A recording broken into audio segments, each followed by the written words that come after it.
Welcome to Beyond the Bench podcast. We are here in San Antonio, Texas with ATRA at the Powertrain Expo. And today's discussion is going to be talking about the younger generation. And with me today, I have Mr. Pepe Torres from Austex Transmission Service. Sir, how are you doing today? And I'm very honored to be here with you, Mr. Brandon. Very thankful to be here in good health, and very thankful to God to have gave us this opportunity to, have a great chat here and talk about this topic that's pretty hot and very highly spoken everywhere. Very, very common question, very common topic, and we're going to definitely be discussing it and digging into it today. All right.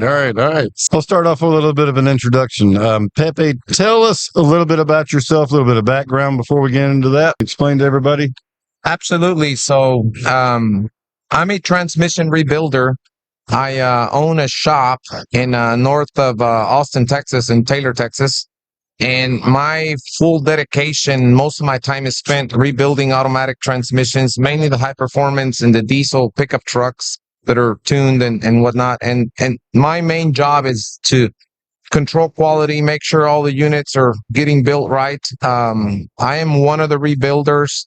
I don't do much work in the office, so I get to see a lot of the stuff that's going on in the production because I'm there in the shop every day, all day. Good. You have more than just yourself building. That's a good thing. So what we wanted to talk about and discuss today is the younger generation and how your process, how you look at that, what we can give back to the industry that's worked for you, and what are the things that you're doing. Absolutely. And so it is a very tough topic when it comes to, especially when you talk about hiring. And we are at a time where the younger generation is not like us. They grew up with like you mentioned, with the iPod, different technology, a lot of participation trophies that we're not going to be able to print or hand out in our shop. So we have to figure out ways to work around that to get these guys and girls to be interested in getting their hands dirty and doing something different than the rest of their peers or friends. Yeah. So it's definitely something that's very challenging. I found it to be one of my biggest challenges. Yeah. You think you have a transmission that challenge you? Try a young guy or a young girl in your shop, tearing down a transmission, breaking stuff, and teaching them how it works and how to put it back together. That's a challenge. Yeah. So when you have an applicant that puts in an application or comes to the shop, say, hey, I'm looking for a job, or I'm interested, and it's a younger generation, maybe right out of high school, or not even out of high school, but is still in high school, but's interested in getting into the industry. How is your perspective, and how do you approach that? That's when it becomes difficult because they have no work history. So you cannot go back and see, hey, this guy stayed at the same place for at least 12 months, or hey, this girl's been here, 2 years. They're right out of high school. They may have only had a job at a Wendy's or a McDonald's part-time. So there is not a whole lot of history that you can use towards hiring this person. So you just have to risk it and sometimes just give them an opportunity, knowing that it may not pan out, knowing that they may not come back to work after lunch. And it's happened to us. Yeah. Or the next day, they may not come back to work. And we know that. Yeah. We kind of know that, hey, we give them a chance. And depending on your local jurisdictions, you are allowed in some places, like here in Texas, to do a working interview without a W-2, where you still pay the employee up to a certain amount of money, like $400 or $500, to do a working interview for you without doing all the extra paperwork that's involved in, like having to send them the W-2 for them having to work half a day. So that's something that, shops need to look into as well. When they're looking to hire someone, they may not pan out, or they're just giving it a try.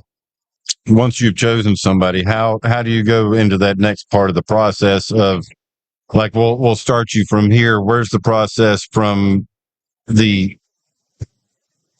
entering the business, and how does that process go? And what have you seen as far as issues with that?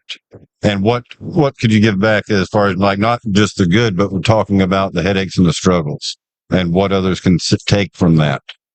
Great question, Brandon. So whenever, and of course, this is after many years of experience with this, whenever we go through this process of hiring somebody, we have to let them know up front that you're going to be cleaning the shop. Yeah. Even if they went to school for transmissions or whatever, if you cannot sweep and mop or keep a bench clean or dump the used oil in the recycling area, then what makes me think that you could be a great rebuilder one day or a great R&R guy or girl? Because the basic and the fundamentals are also implied in cleaning and keeping your area clean, because a clean shop is a safe shop. Agreed. I mean, accidents can happen because there's oil spills, there's a mess everywhere. So it's very important that you start them off at that. And it also weeds out the ones that are not going to want to work. I agree with that. And that's where, how the person is wanting to stay engaged. Are they fascinated about what is it that we can keep them engaged into the industry, whether they're afraid to, they'll look at a valve body or they'll look at a transmission, even if it's cut apart or if it's in pieces, and they'll look at it and like, holy crap, I don't want to work on that. But they're afraid. So what is it we use to overcome with it? We use to overcome with that. So the way it's worked out for us is obviously we don't, we tell them the truth that, hey, you are going to be cleaning, you are going to be, participating and taking out the trash and doing that kind of stuff. But when it comes time, whether weeks into it, after so much cleaning and learning where everything is in the shop, then you go to the teardown bench and they start to learn how to do a little bit of teardown and how to wash transmission parts, because we're mainly talking transmissions. But I guess in an engine shop, it could be similar, right? It could be cleaning pistons and so on. Yeah. But in our transmission shop, the newbies that are coming in, they get to wash a lot of parts. So then they're starting to get to know the parts. And then they're like, if they're very curious, they're going to be like, how come this valve body's shiny and this one's not? What's the name of this transmission? And then we start introducing them to the names of the transmissions. So they'll learn, oh, that's a 68 RFE. Oh, that's a 4L80. Yeah. They start to learn these names and you start to see if they're interested or not. That's another filter that tells you feedback on whether this person's just here for a paycheck or they're really here because they want to learn and they want to grow with your company. Yeah. And so that filter there within a couple weeks will tell you real quick, hey, this is the girl we're looking for. This is the guy we're looking for. Mm-hmm. And then we keep them in an area for a while, like tear down, and then we rotate them into sandblasting the cases and painting them. And then we might later, weeks or months later, depending on how fast they learn, rotate them into a little bit of dropping oil pans, which could be the road into pulling a transmission out. Yeah. So I like the process when you're talking about at the beginning where they're cleaning the floors, cleaning the shop, taking the oil out, what they can handle, what they can't handle, just gauging where they're at and what their interests are. They're getting in, they're starting off something simple and then going into tear down, and then they go to have fun by blasting. Right. Because that to me would be fun. And so we get over the hump of the hard part, which is on both ends. And then we start to have a little bit of fun and education at the same time. Right. And you mentioned the word fun, right? You cannot make it always boring for them. Like I know some shop owners that will not allow their employees to have cell phones on them. Yeah. We encourage our employees to have their cell phones with them because we're in a internal messaging group within the shop where we talk to each other in groups, and they use their personal cell phone for that. But, they always know too that they cannot abuse it because that could be a problem. And then they have to be spoken to and say, hey, don't abuse the cell phone because I'm not going to take it up. You just need to not abuse it. So, they take selfies and they start when you mention fun, I've seen some of our gals and guys over time, sometimes they'll paint a really nice transmission because our shop, as you've seen, we sandblast and then we base coat and then we clear coat. It gets like an automotive grade paint job. Yes. And it's a big process. There's a lot of prep and cleaning. And so when they come out with this really nice case, they'll take a picture of like they're so proud of the work they did. Mhm. And that pumps them up to want to learn more and then keep moving forward. Where we end up maybe a year later, we're already got this person building valve bodies or building components, but not the entire transmission yet. Yeah. I have had young employees say, well, you said you might teach me how to rebuild the transmission, and I haven't done or seen any of that. And I'll be like, well, it's too soon, Junior. Remember on Fast and the Furious when he hit the nitrous button too soon? So Yeah. we use that as an example, like, hey, you hit the NOS button too soon. So no, I mean, you have to go through the process of learning the basics. If you do not learn the basics, I cannot teach you any further. Agreed. And talking about the fundamentals first, like David's approach, David's not here. In an early emergency, had to run out of town and head back home. But his approach on that was if we start with the fundamentals on what everything is, identifying the components before we get into anything that's major of talking about hydraulic circuits. That's like jumping one step over the other. Once they get into that rhythm, then it becomes almost second nature once they're at that top tier, but it takes some time to get into that.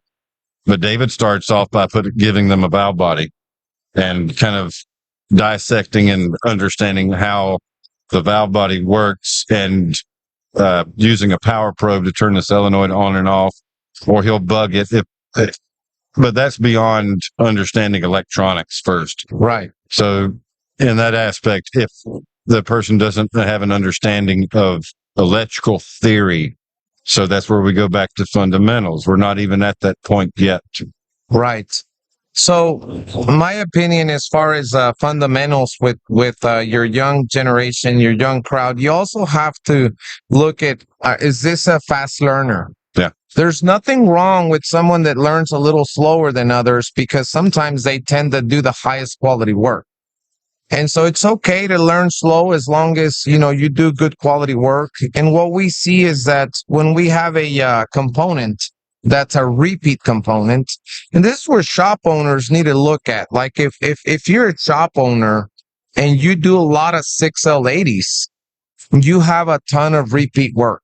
One of your helpers should and could and should already be rebuilding some of your components. Mhm. Because if you teach one of these helpers to build your 3.5 reverse drum, all you have to do is air check it and check the clearances. Because if you check the balance, the balance port and the 3.5 reverse port and your 1, 2, 3, 4 clutch, you already know if it was done right or wrong. Yeah. You just got to go in there and check your clearances and make sure the snap rings are indexed correctly. Yeah. Right? Because and I've done that. I will say that David Mosley sent me a picture one day. He said, hey, showing the 3.5R drum is like, look what this guy did. And I'm like, I have never done that in my life. While I'm putting one together, and I indexed it just a hair off and didn't pay attention while I'm sitting there talking to him. wow. And it went in the truck and it bound up, reverse and drive. The truck wouldn't move, and I'm sitting there pulling my hair out like, what's going on? So I pull the valve body, air check everything, and both clutch packs move both at the same time. I'm like, oh, it got me. But it's little stuff like that. Like, we all are human. We all do make mistakes, and it happens. We just got to fix it and move on. But we remember it. And that's another thing, is if they're willing to take the responsibility when they do make a mistake, is that you learn from it. It's not like, well, I'm just going to quit. I screwed up and then walk out kind of deal. Right. And I've had employees make mistakes and they'll want to quit. They'll say, you know what? This is too much for me. And if I feel like they have potential and I feel like they should be part of our team, I'll go and talk to them so they don't quit and give it another opportunity, give it a couple months. But, one of the fundamentals and things that a young person, I feel like a young person should be able to do is to wash and clean your case. Even if you're not going to paint it, they should be able to prepare your case spotless clean. And also, I think it's a helper's responsibility or a beginner's responsibility to helicoil the cross-threaded oil pan bolt holes, because that's a time-consuming thing that I don't like to deal with. And I think that if you do enough of them, it becomes very easy.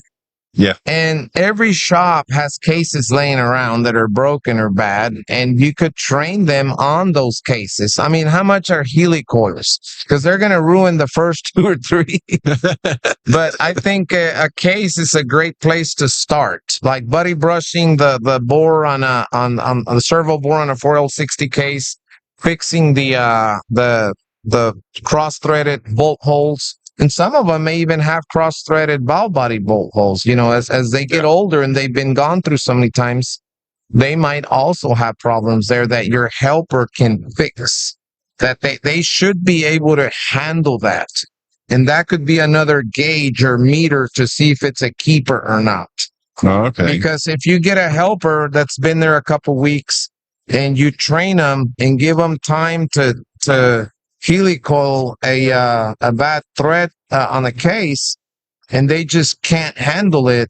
They just can't comprehend. They can't no righty tighty lefty loosey.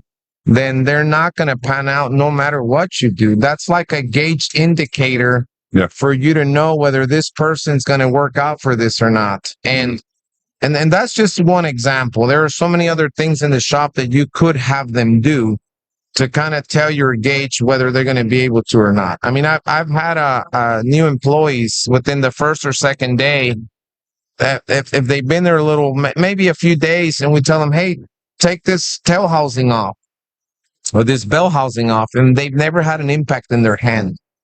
They put a swivel socket in there and they hit the gun, and then the swivel socket goes flying across the shop, and then they don't come back to work because it scared them.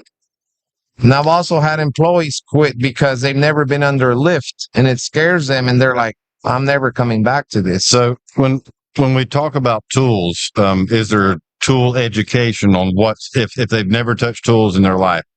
Is there a portion that you have towards teaching them what the tools are, how to use them properly, how to store them, how to take care of them, the dangers, risks, stuff like that when they're new? Not somebody that's been in it. Right. So what we do, tools are they're a whole nother topic, right? Yeah. But I believe that every shop, when they hire somebody, you should tell your newcomer, your new hire, that, hey, eventually you're going to need to buy your own tools. Basic, some pliers, sockets, a wireless impact, and some picks, just some basic stuff. But you should provide, like we have a little roll around for the beginners. It's all disorganized now. It's all Harbor Freight tools and some Amazon stuff. And that's what they use to tear down a transmission or do small jobs. Mm-hmm. And they start with that, and then they start to see what kind of tools they're going to need. And we always tell them, hey, you need to buy a socket set. You need to buy a Milwaukee 1/4 inch.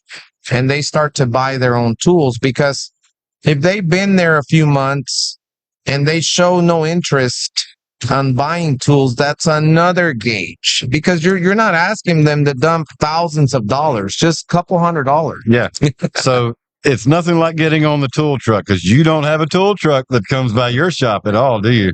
Or do you? I called all 3 of them, and because we're out in the country, they said, nope, you're too far out there. They didn't say it that way. They pretty much just quit coming around. So we're buying most of our tools from Amazon. Yeah. Some of them from Harbor Freight. And then, like, if we really need a snap-on socket warrantied out, or we need our Matco, I'll just have one of my shop buddies. I'll give it to them, and they'll get it swapped out when the tool truck comes around to them. But I don't encourage helpers to buy such expensive tools yet, because they're not ready for it. But they do need to buy a wireless impact, because if you give them one, they're not going to take care of it. That thing will be flooded in transmission fluid within a few days, and it won't work anymore. I agree with that. I've got some of mine that are still old, and sometimes they do get covered, or I'll wrap them up when I know that I'm about to get some fluid on them and then clean them off just immediately later. But that's something that we teach to the younger generation, is to initially stay off of the tool truck. Now, there are some shop owners that do have an internship where they go through how long they're there and how long they stay, and they buy them an initial set of tools. But I like the fact that you have a set. So what if something comes missing or somebody loses a tool? They have to buy it. Do they buy it and replace it if it's the shops versus what other shops that I do see that take and purchase an initial set, not under the pretenses of a contract? That's the other aspect of it. But if they lose a tool that's in the shop, that's owned by the shop, that's designated for the new person, do they pay for it, or do you replace it, or how do you do that? Great question again, Brandon. So, one of our builders, Hilda, she's in charge of the teardown area as well. And she's always complaining, and she gets mad because they lose the tools that are in the tool cart that we provide for them. Yeah. It happens all the time. It's going to continue to happen. And we just continue to replace the tools every maybe 6 months or a year. We just continue to replace. And some of the stuff breaks too. Yeah. But we just continue to replace those lost tools or broken. But eventually I do require them to, like, the first thing I require them to buy is a flashlight, like $100 Streamlight flashlight, because you really need it. You got to have one. And I tell them, look, if you quit, or if something happens that you're not going to be working here anymore, those are your tools. You Exactly. take them home with you. They're yours. You can take them home on the weekend. I'm not asking them to buy a bunch of expensive tools. We're just talking about a 1/4-inch socket set, maybe 3/8 socket set, maybe a couple ratchets, pliers, picks, and then their flashlight. Just the basic stuff to get them going. Mm-hmm. But while they're new working for us, they'll use some of our tools that we provide in that cart, which turns into a mess real quick. But after time, I don't know if you know one of our R&R gals, Letty. She went and bought her own tool cart and bought all the sockets. So she's very well invested now. She has bought a lot of the R&R tools. When it comes time to specialty tool, I don't require that they buy it. They use my specialty tool from my box or from the shop's toolbox. Because, you don't use specialty tools that much. So Exactly. Like some of the stuff. So if it's something that you're going to use all day long, you do need to buy it, like swivel sockets, the wireless sockets, the wireless impacts. Right. We do require that they purchase it. But then again, that's another gauge that tells you, hey, this guy has been refusing to buy his wireless impact and flashlight for 3 months now. That's a telltale sign that he or she is not interested in staying with your company. They're just there for a paycheck. And unfortunately, you could sit down and give them a seminar and give them a motivational speech. It usually not going to work. Yeah. And you need to move on to the next one. Yeah, I agree with that, because I've got a few that I've had some conversations with. I had this conversation with Lance earlier with one student that always came in late. So we'll talk about, I'm going to introduce this student, and it's going to go over a lot, and you can respond to every bit of it. Young man that's going through the ASEP program, and at the end of the ASEP program, he can either sign a 2-year contract with a basic set of tools that's given to him, or he can purchase through the student program his own that way. His perspective when I talked to him was that he only wanted to do this to work on his own car, to know how to work on his own car. That was it. He was like, I don't want to do this for a job. That was not his intention. But I also got feedback from the other technicians that he would be late all the time, or there would be days that he didn't show up. Like, he goes to class and then he's supposed to come to the shop after the fact. And I started sitting down with him, and I remembered on this 1996 Trans Am that came in with a traction control light, no codes. And it took some time to go through everything, and he was fascinated about the car because it was the car. It's a cool car. Right. And it's a WS6. So nice. And we were looking through everything, and I got the root cause that somebody had already been in there and didn't plug in the traction control or the TAC module connector all the way. It was halfway. up underneath the dash. And I was like, it didn't set any codes, but it turned a light on. That's all it was. So during that process, as I'm going through everything, explaining what I'm doing, I asked him, so why are you late all the time? So I started getting more personal with him and asking him those questions, like, what's going on? Why are you late all the time? Come to find out, he had some medical conditions. Nobody knew. Nobody asked. Nobody cared to ask. And everybody was giving him crap in the shop about it all the time, always talking bad about him, talking down about him. And I spent a few days with him, trying to understand. So then I understand more. And now I spend more time with him, going to what he's going over when he needs help or has a question. And he needs more training, but they won't give it to him. Right. He's used car tech now. But it was that aspect of, like, everybody in the shop was like, this new kid that's coming in, he doesn't care. He just wants to do this to fix his own car, and then he's going to be out. He'll never sign the contract. He'll never be with the company. But it turned around. It took just a few days of conversation with me getting to know him and get him a little bit more interested. And hey, look, there's a lot of us out there, and this can be very rewarding to do if you put the time into it. And don't be discouraged because you're going to school and then having to go to work afterwards, and you're not. Everybody leaves by the time you get here. Right. And the shop's open another hour, or the dealership was open another hour, but nobody's literally there. All the techs leave at 5, but the service advisors leave at 6. But he's there from 5 to 6. He's only there for an hour, so what is he doing? Right. Nobody's really there to help him.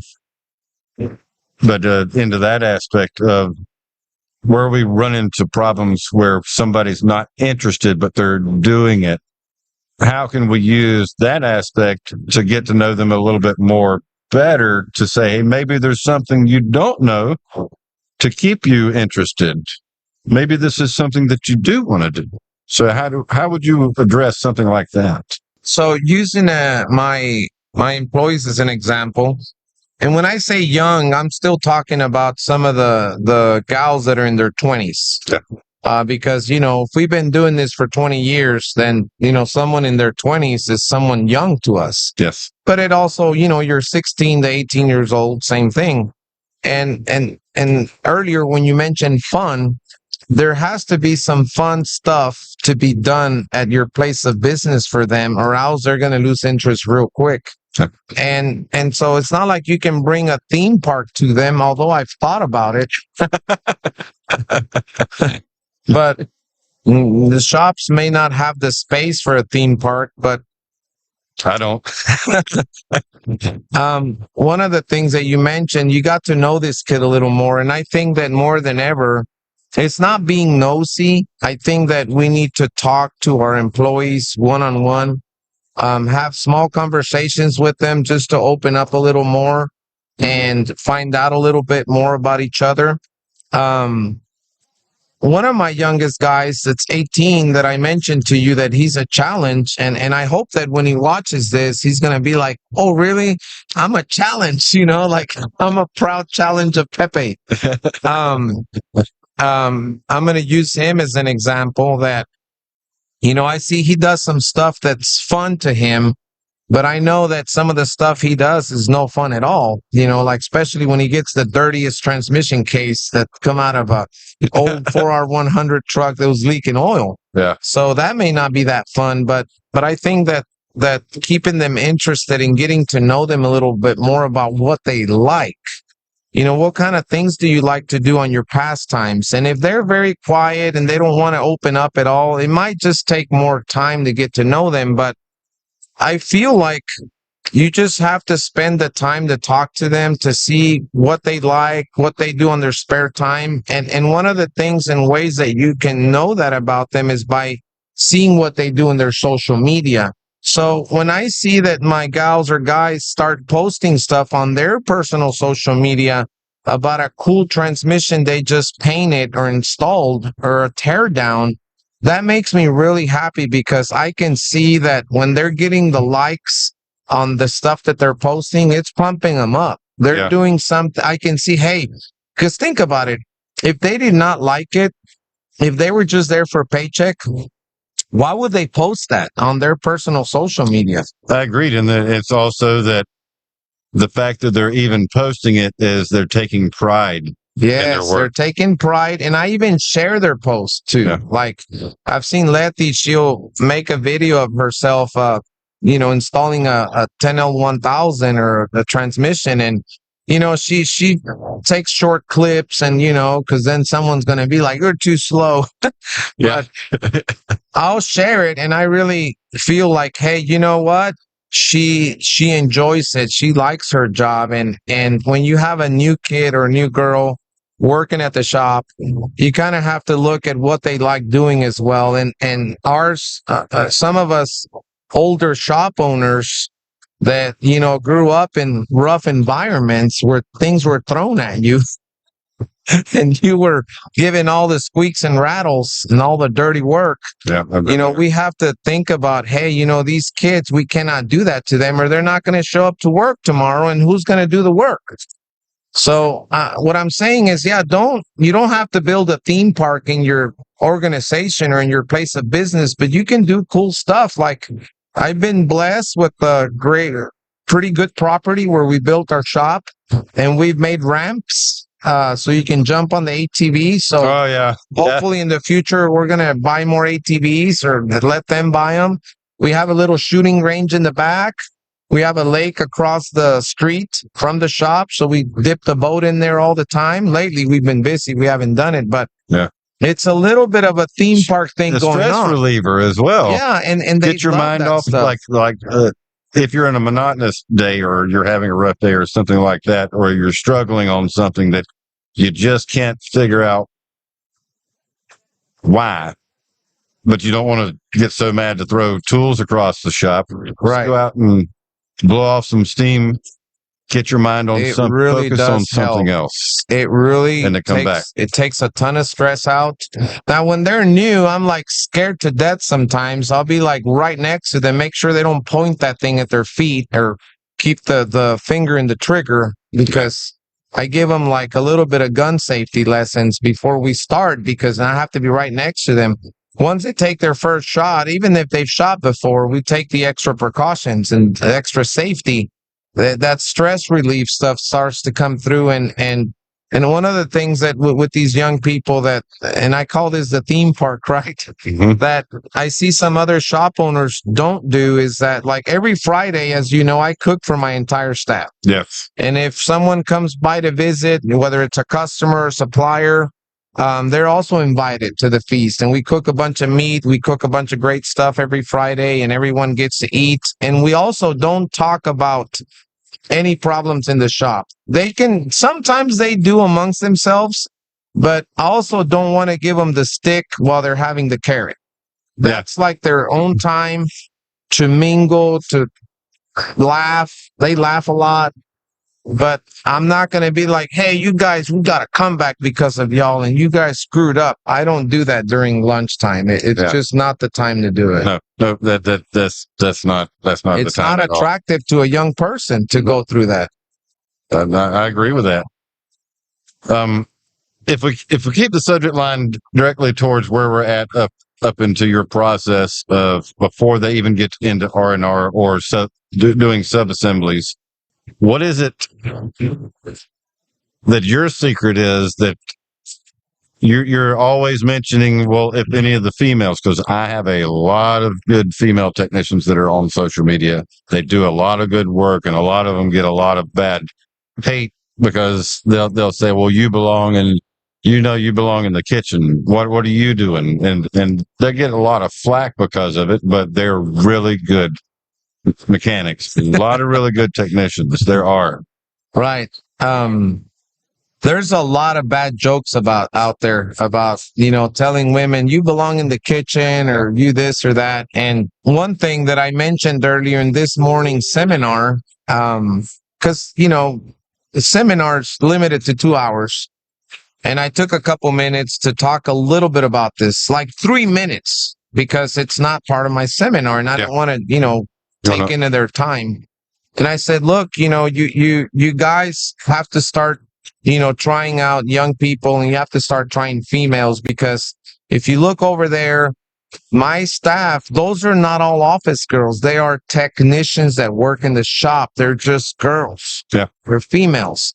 So one of the things I told them, because I have visited, and I'm not going to mention any names, but I have visited some of you guys' shops and gone in the restroom. And I tell you right now, no female would ever work for you. You got to do something about that restroom. Don't tell me you don't have enough money to build another restroom. Build another restroom specifically for the girls, and let them clean it. Let them handle it. Let them take care of that restroom themselves. We're lucky to have this house on the property where we built our shop. We remodeled it. It's got 3 restrooms. So they kind of use whatever restroom, right? But there are 2 where they can feel comfortable to go in there and take a break. They don't abuse it. And I mentioned theme park earlier to get the younger guys attracted to our shop, but you also have to make it attractive to females. And I know that because I'm telling you, and you've been to these restrooms too, I'm sure. Mm-hmm. You go in there and you're like, no, this is bad, and can you imagine a girl comes to apply to your shop and she has to use a restroom? She's not going to come back from the interview. She's not going to go to the interview. She's going to go to the restroom and she's going to walk away forever. So, some of these shop owners are driving these, $109,000 trucks. And the restroom is it's not good. It's totally unbalanced. And the worst thing is they use it too. Like, dang, like. Yep. Paulzilla says female techs are typically more detail oriented and attentive to the process.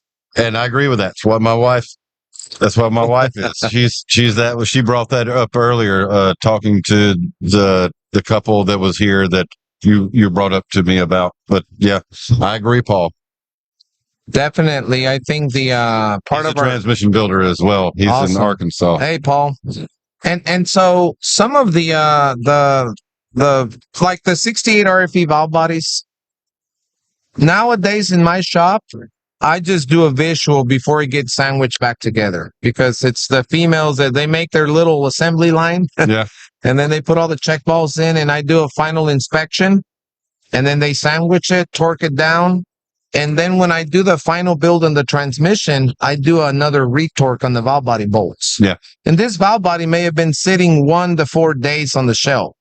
But when I put the valve body on the transmission, I do another retorque on all the bolts. Final QC. They did the first, when you use gaskets. Yeah. Oh, yeah. I know that. That's why you got to retorque them.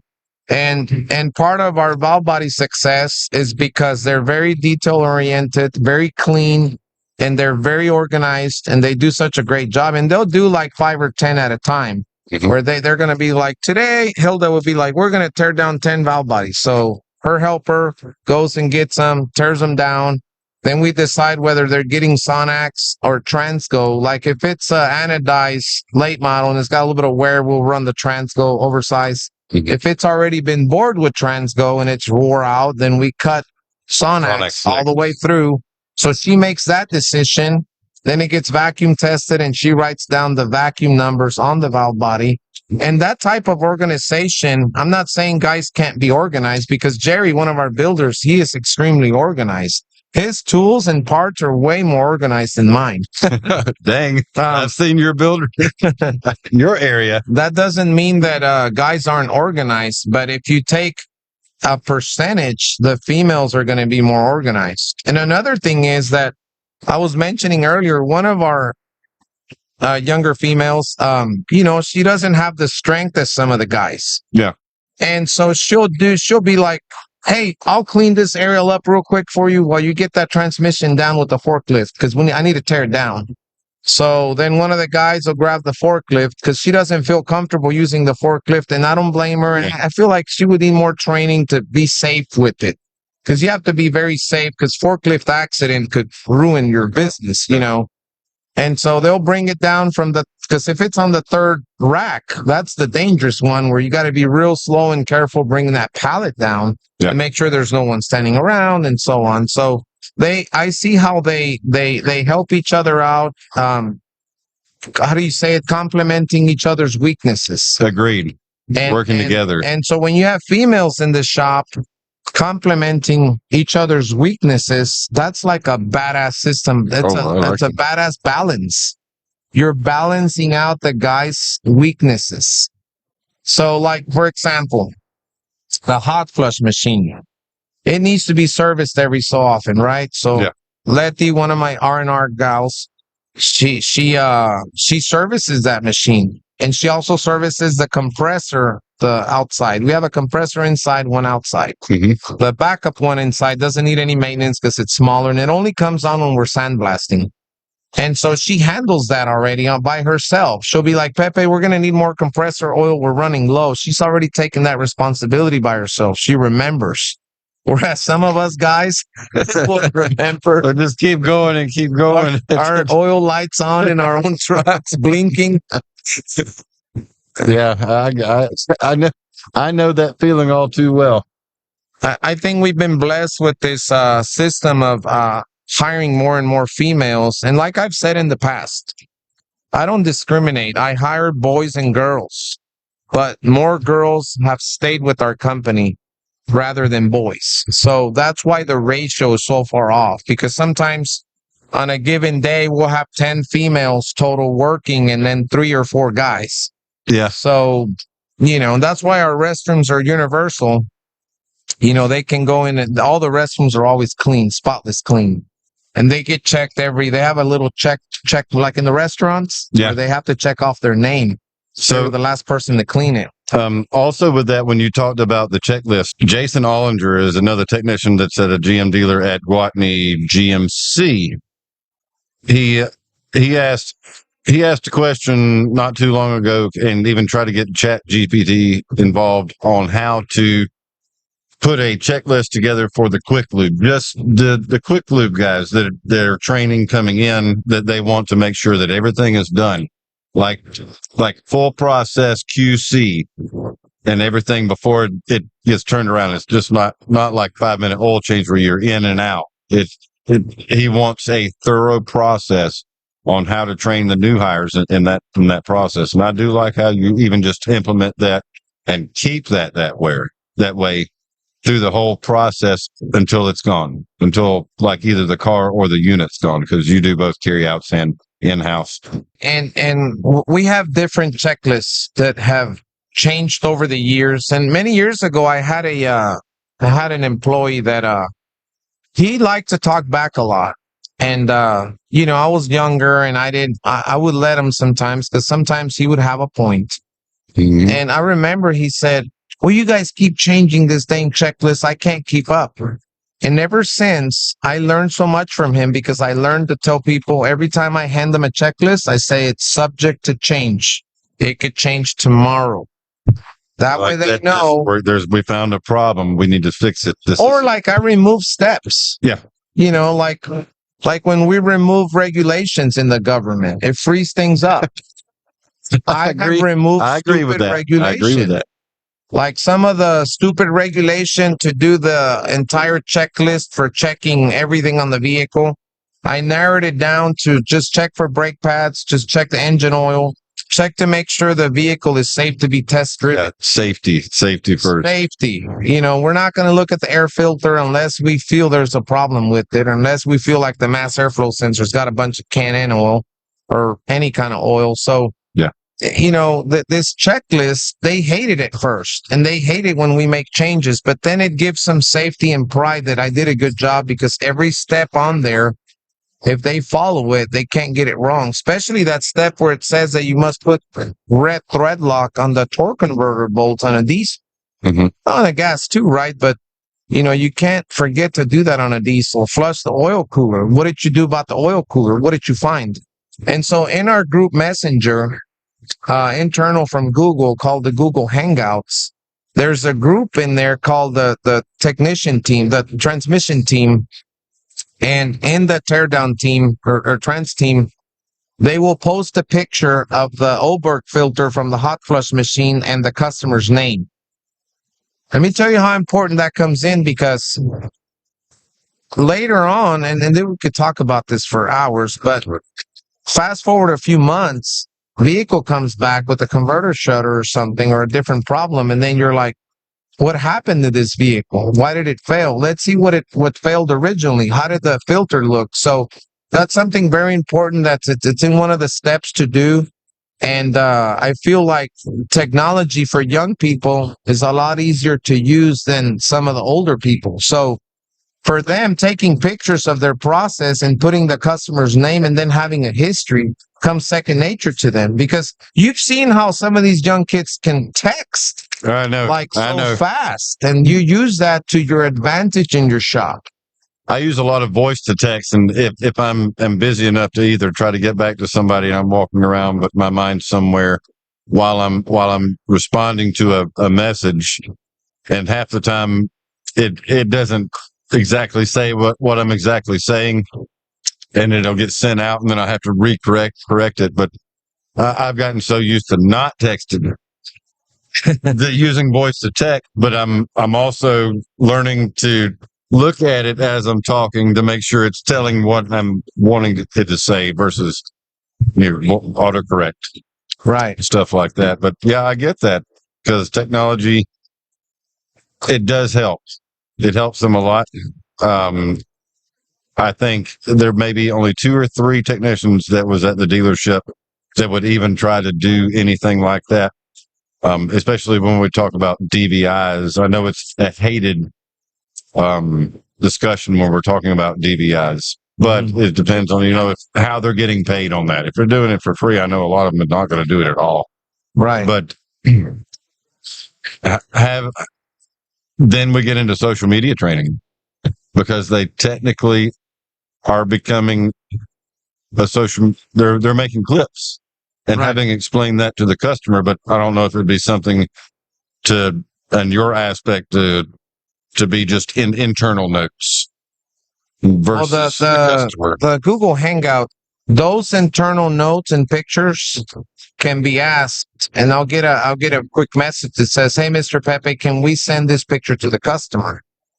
And I'm like, "Yes." I'll give them thumbs up, or I'll give them thumbs down, because sometimes there are customers that if you send them a picture, they will take a magnifying glass and they will study everything on that picture and then call you to waste your time. Like, we had an instance where they took a picture of my workbench. We're building a transmission, and I had set down a clutch pack for a different transmission on it because I opened the package to see if it was right. And I forgot about it, and I left it on the bench. Well, the customer, he zoomed in on it, Googled the part number, and then called us to tell us that, we were putting the wrong clutch pack in it, something of that nature. And I'm like, what? How did this customer get this number? And we found out is because the office girls had texted him a picture of me building his transmission on the workbench. This guy had zoomed into every corner of that picture. So you got to be careful also what you're sending your customer. Because, and this has never happened, but this could happen. Yeah. A customer could argue that because my dog came out on the picture next to his transmission, one of the hairs from the dog got one of the valves stuck in the valve body, and that's what caused his transmission to fail. That could happen. That could be an exhibiting fort. Well, I kind of had that happen with the 10-on-1000 valve body that I did a video on with the low limit feed valve, and on YouTube I did get one bad comment, but there was another builder in there going after him about it. He's like, "You talk about having a clean work area and oversizing the feed balance hole and with using the Sonex valve, and once I got it through to the other side, I shortened it with a small set of dikes, but the piece that broke off, it didn't fly anywhere. It stayed right there on the dike."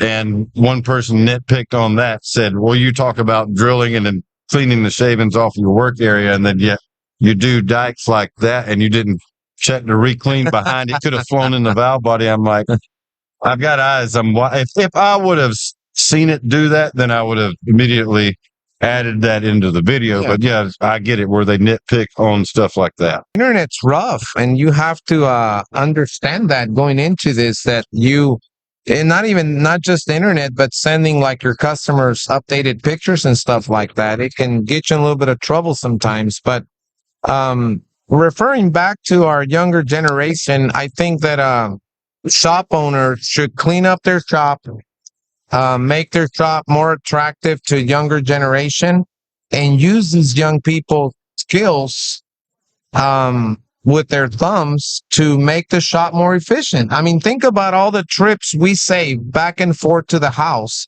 because the house we turned it into offices. Garage is the main service writer stations. We have 4 stations. Okay. And then Teresa has her own. The master bedroom got turned into her office, and it's a really nice setup. So it's about 200 feet walk back and forth. Now, sometimes we do have to walk back and forth, but the messenger, we have to, what are they called? The internet dish, the Elon Musk square. Oh, Starlink. Starlink. We have 2 Starlinks, one at the house, one in the shop.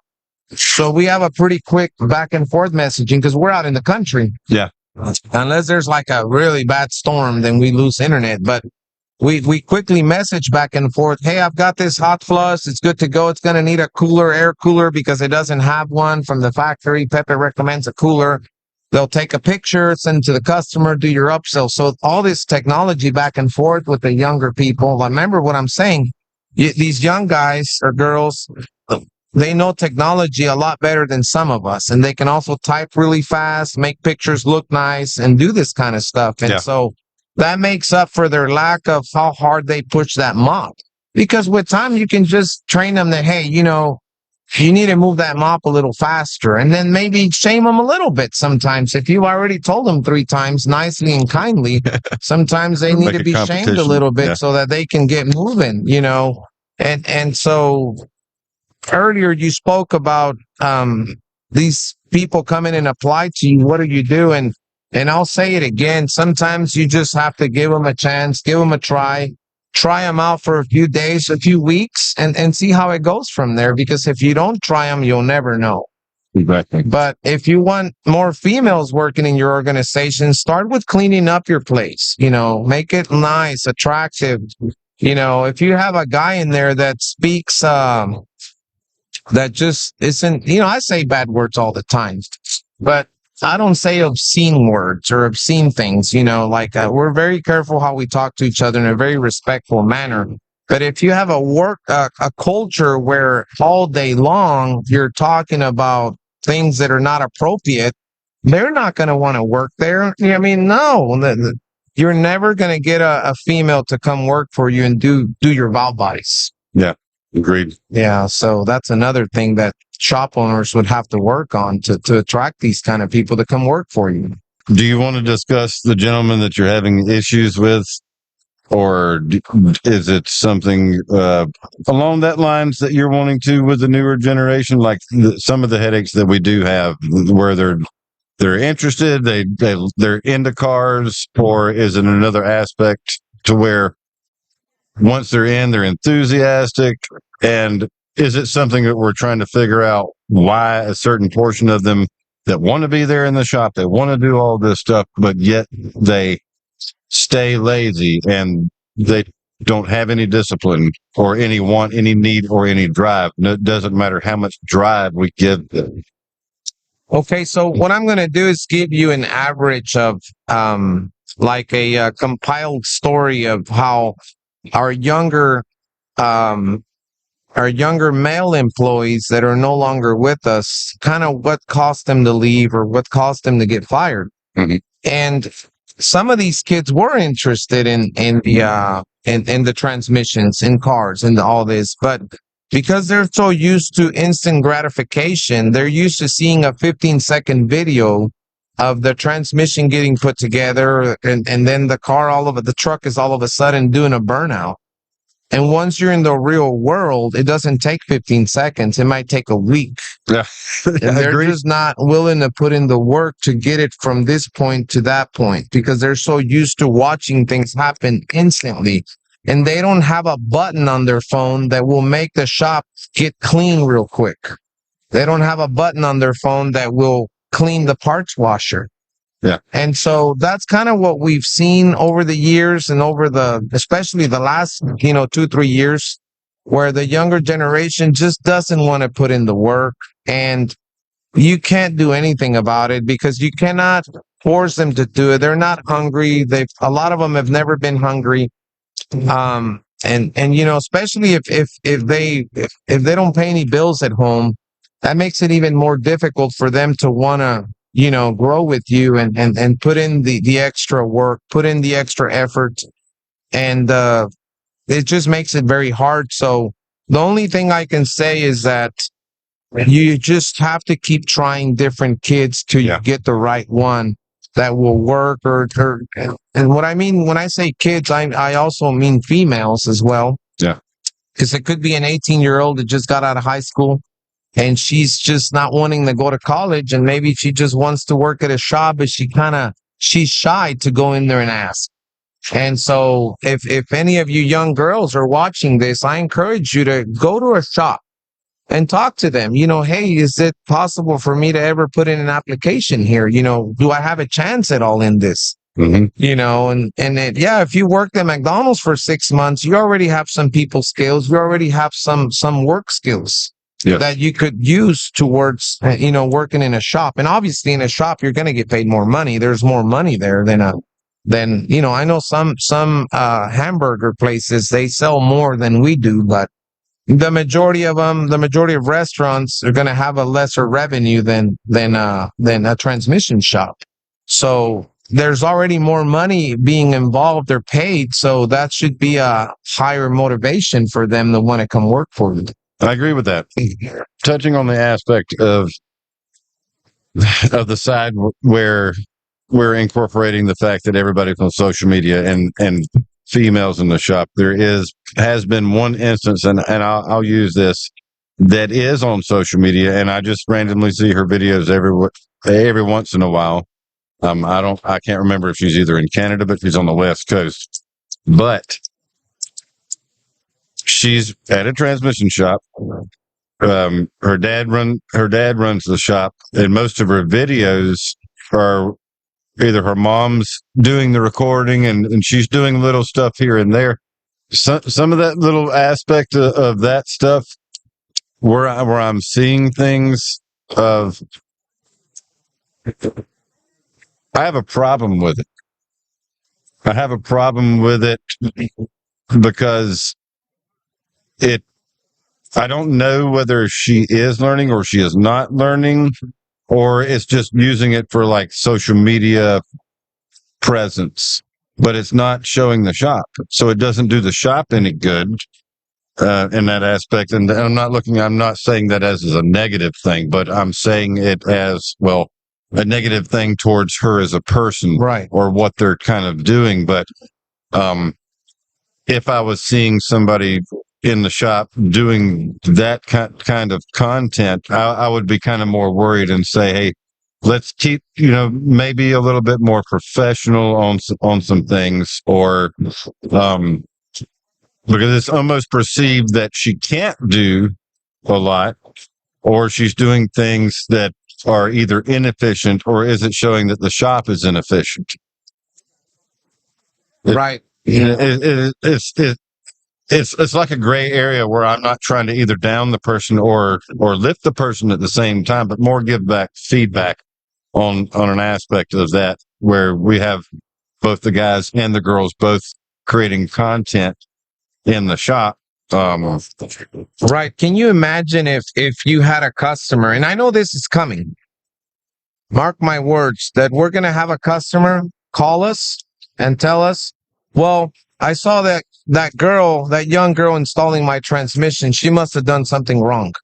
It's going to happen because there's videos out there of her installing transmissions. Of course, we overlook everything. She does really good work, really great quality work, but she could easily be judged for being a woman and for being young.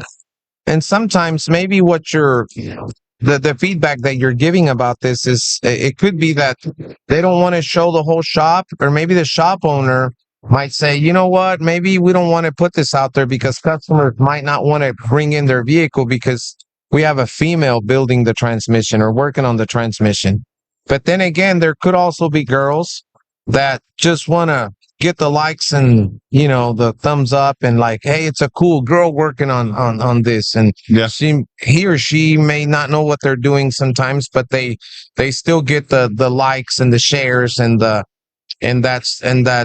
I call it ego feeding, where you're just feeding the ego and you're not teaching anybody anything.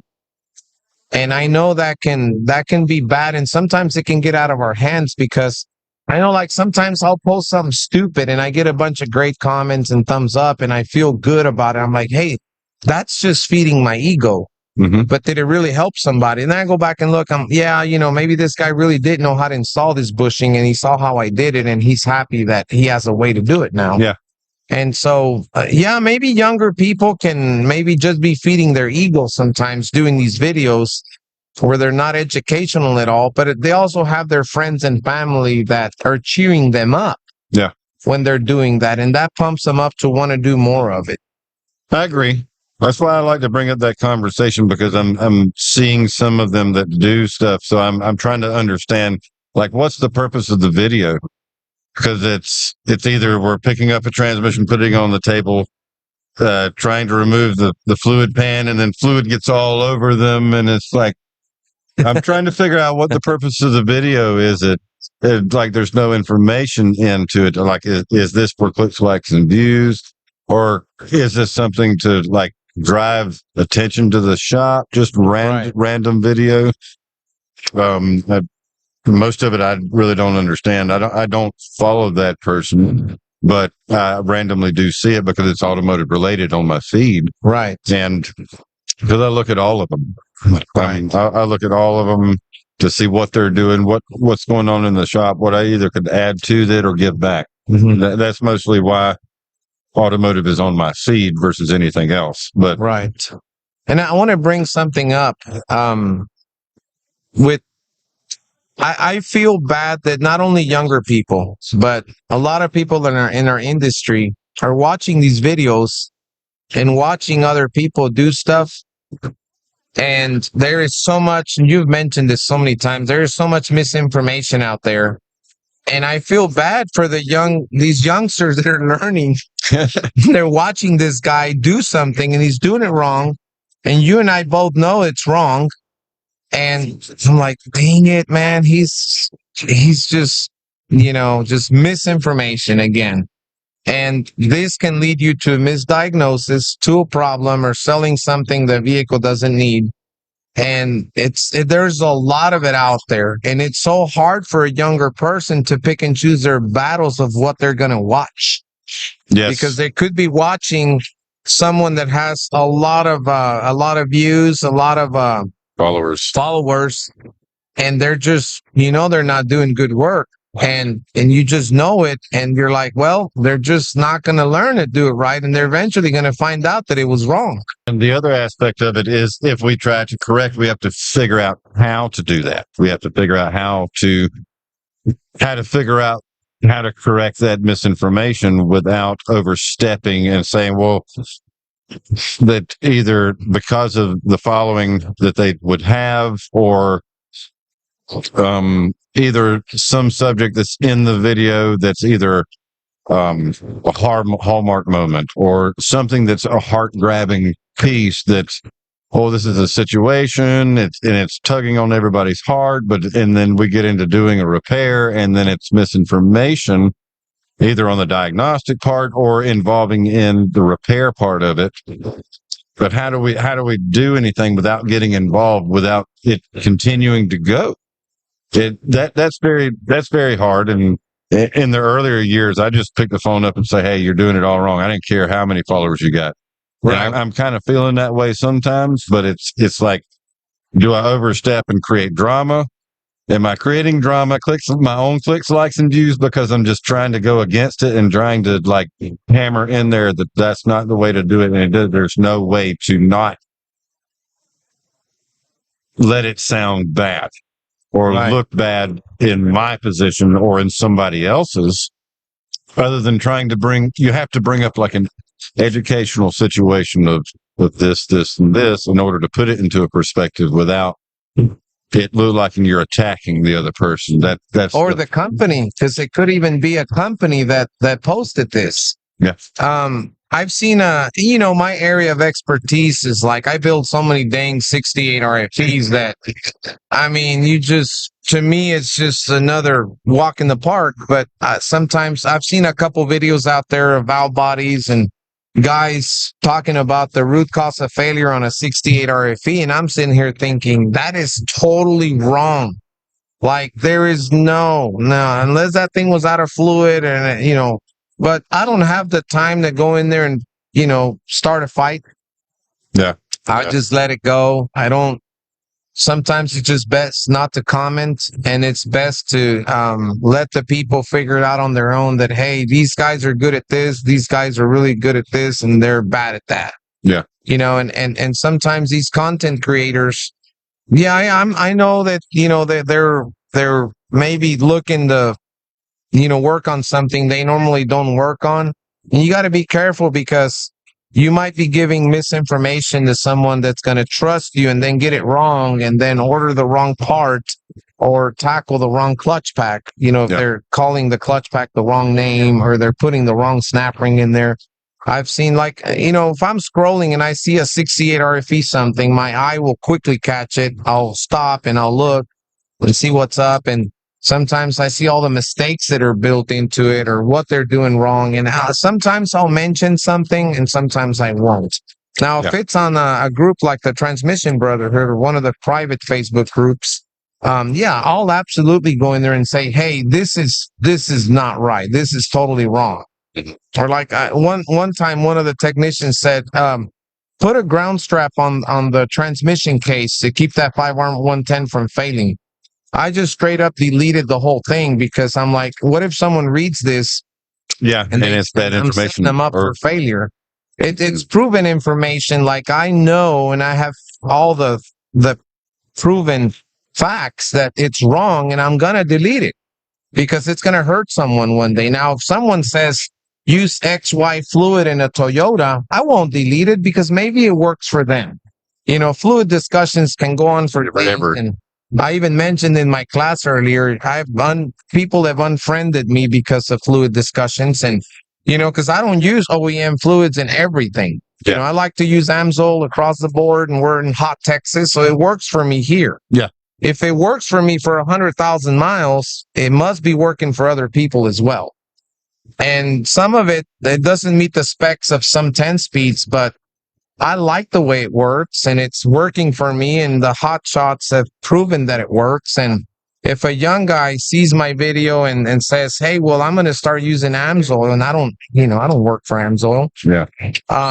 I know it's going to work for him. And if someone tells him, oh, your transmission didn't work because you didn't put the right fluid in there, I know it's bullshit. Hey, if in 40,000 miles you started to get a shudder, it could be the fluid, but not on the test drive. No. If it didn't work, you did something wrong. And that's where I would encourage young guys to do their research on where they're going to take in their information from, right? Yeah, I agree with that. Because it can go sour real quick if you get the wrong YouTube certified information. We won't go down the Scotty Kilmer path. We don't want to go down the Scotty Kilmer path. But there's some people that do know that it's bad information, but they still watch it. They're like, I still just enjoy watching it, even though it's bad information. And I'm like, I don't that does not that does not comprehend in my head. How do you watch something that's misinformation and it's misinformation, yet you just thoroughly enjoy watching it? It doesn't comprehend both in my head at all. Right. How to do that? But yeah, we're over an hour at this point, and everybody's packing up. And for those of you guys watching that of course, you mentioned we're at the ATRA Expo here in San Antonio, Texas. I'm so happy they did it here this year because, Vegas every year and every year, started to get a little old, but a lot of people that don't go to Vegas came to this show. Yeah. My classroom was packed this morning. There was people standing in the back. We had a lot of attendees, a lot of participation. And I feel like, I really got the message across to people. I needed more time for my class. I had to go through it pretty quick, but feel like, this is one of those situations where I feel like it was such a great success. And also, I can't thank you enough for inviting me to be here and talking to the man, talking to you, and discussing this. And I would like to further discuss this if people are enjoying it, or if they want more information on how we have hired young people, how we're looking for them, what we're doing, other ideas, and other shop owners too. They need to chime in the comments and say, hey, this is how we do it. I'm gonna mention something real quick that I wanted to mention. I don't know what age these guys were, but had a friend in an IT company, and he said that in their break room they had a beer on tap, and none of the employees abused it. They would go in there and take a break. Not everyone would fill it up, but they would serve themselves a beer, take on their break, and then go back to work. And they worked in offices downtown in Austin, Texas. And I'm like, I know. I'm sitting here. What you're telling me, well, I can't do that because we're operating machinery. Yes. And I'm not saying that you should have a beer tap, but I just want to bring up that perhaps I didn't even realize I was doing this myself, but I started setting up my shop to be a comfortable area for younger people, and especially females. And perhaps that's why they're there. So that doesn't mean that a shop owner is going to hire a female tomorrow and she's going to stay there. It might take him a year to get his shop up to that speed so that he can attract those females to come work for that shop. Yeah. Especially if the owner's a female. There's no excuse. That thing should be spotless, clean, and should be. And cleaning this doesn't have to do whether you're a boy or a girl, but you should be able to attract that place, because remember we said about the restroom, right? Yes. So I just thought I'd bring that up, and I'm not encouraging anybody to have a beer tap. Yeah. Agreed. The break room, but we have it on Fridays. Our fridge is full of beer on Fridays, so everyone's welcome to drink beer when they clock out, and we still respect each other very highly, even if we've had a couple beers. Except the ones that are under 21, those are not allowed. Yeah. Well, I thoroughly enjoy the fact of us being able to sit down and talk and having that time to just us versus going around and talking with the other people, to where we could sit and put this information out, what we can do to get this further than here, but still get other people connected, knowing that the expo and the training seminars are here for their benefit. And there are technicians in the field that are not even transmission rebuilders. They have nothing to do with the transmission industry, but they watch all of us, and they're interested on how to diagnose this stuff. Like the younger generation are here. I've met them. I've shook in their hand. I've talked to them directly. And because of us, they get more engaged, and they took the courage to go ask their boss, hey, will you pay for me to go to training? Right. And he's pulled a credit card out, said, here, go, and paid for it. And he's learned so much. Awesome. And I like it. So,